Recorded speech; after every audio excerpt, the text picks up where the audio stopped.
Hello and thank you for tuning in to Noire Histoir. I'm Natasha and today I'll be reviewing the book Brainwashed, Challenging the Myth of Black Inferiority. Brainwashed, written by Tom Burrell, is a book about the greatest propaganda campaign of all time, the concept of black inferiority. Burrell is an advertising pioneer and founder of one of the world's largest multicultural marketing firms. In this book, he details the use of racial stereotypes as propaganda to promote the idea of black inferiority and white superiority. The book also explores the lingering effects of slavery and its aftermath in the black psyche and community. Brainwashed does a good job of exploring the side effects of internalizing the concept of black inferiority. Several chapters discuss how feelings of inferiority lead to unhealthy lifestyles.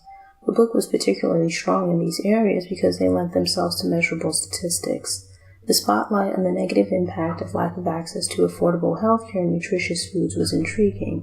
It was also interesting to learn about current health initiatives aimed at reaching black communities. Brainwashed provides a great breakdown of issues within the black family and relationships.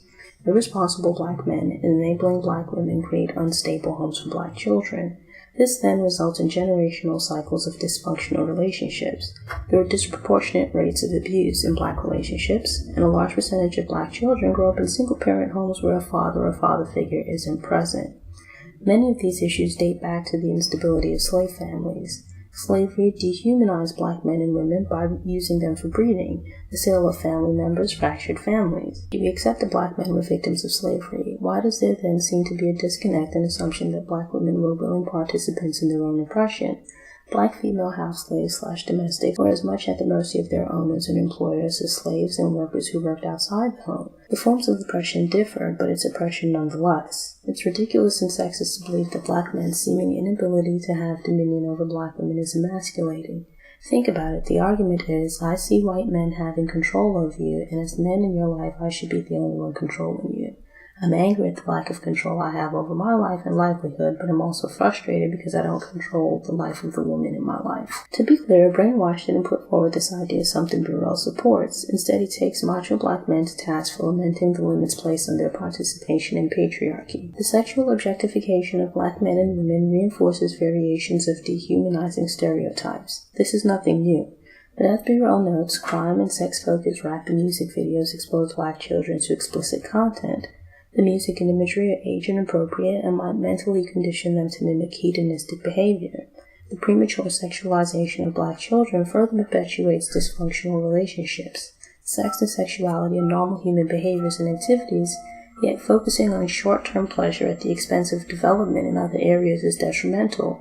It also plays into the erroneous idea that black people have little to offer the world beyond their bodies. I applauded Burrell's criticisms of dependency on religious and organized community leadership.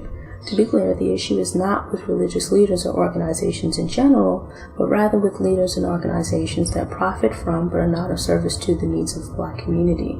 There's also the problematic promotion of the concept that struggling is a natural and unavoidable part of life. It encourages people to expect and tolerate ill treatment. Crime in the black community is an important issue that needs attention. Black people losing their lives to violence or prison is cause for alarm. I'm not arguing against that. But generally speaking, the justice system doesn't seem to go out of its way to avoid prosecuting black offenders. That isn't the case in instances where the perpetrator's police officer or non-black. Law enforcement and the justice system focus on what the black victim might have done to bring about the death. Yet, what the killer could have done to avoid ending a life is rarely addressed.